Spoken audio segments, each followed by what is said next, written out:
What's up mga ka-something nicer? Kamusta po kayo? Mahigit 2 weeks din po ako hindi nakapag-upload o nakagawa ng ating video. Sa kadahilanan po na halos paulit-ulit na lang din naman po ang aking magagawang video dahil sa ating negosyo.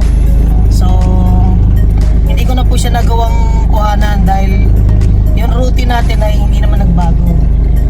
So ngayon po magdi-deliver ako sa client natin ng gaya ng dati at kakamustahin natin yung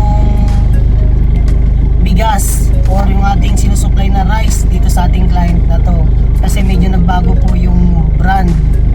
So samahan nyo po ako at na malaman kung anong feedback nila dun sa bagong rice na aking dineliver sa kanila. So let's go!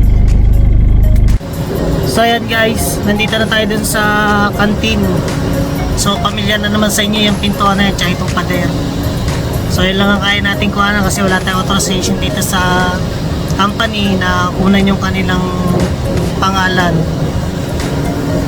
So ngayon bababa po muna natin itong egg na aking i-deliver dito sa canteen na to bago natin kamustahin yung rice na diniliver ko nung nakaraan last week.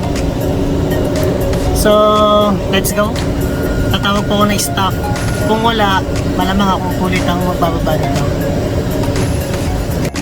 So yun guys, ako po magbababa nitong egg.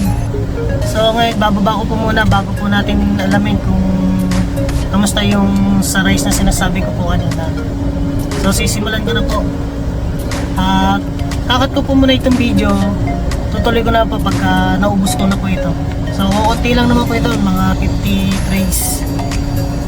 So waiting po tayo.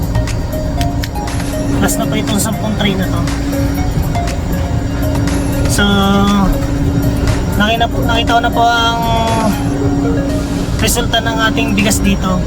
Ubos po siya. Hindi lang po natin alam kung kailan po sila ulit magpapadeliver. At wala rin po tayo makakausap na staff dahil sakto lang po sila sa kanilang mga kung saan sila naka-assign. Kaya wala pong makatulong tayo na magbaba nitong egg na order nila. So bababa ko lang po bago po ituloy itong video natin.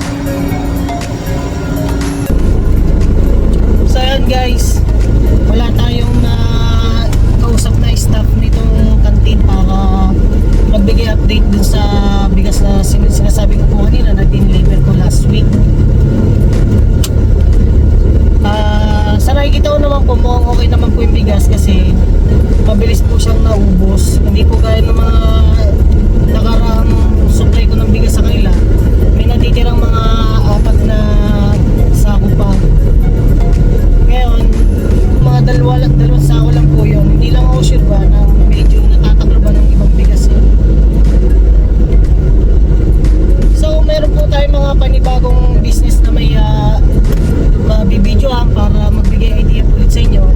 Gagawin po natin yun. Sa ngayon po kasi wala pong makitang klase ng business na abot kaya ang budget or puhunan.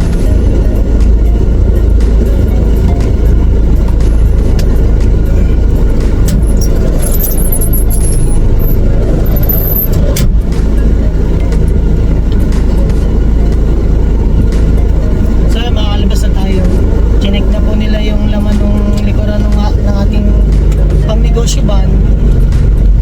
Ganyan po sila kahigpit dito. Sa lahat naman po ng company, protocol po yun. Bago pumasok at paglabas, kailangan inspectionin yung karga ng sasakyan papasok. Lalo't yung sasakyan ay hindi taga rito sa loob ng kumpanya. So let's go, pauwi na po tayo ngayon.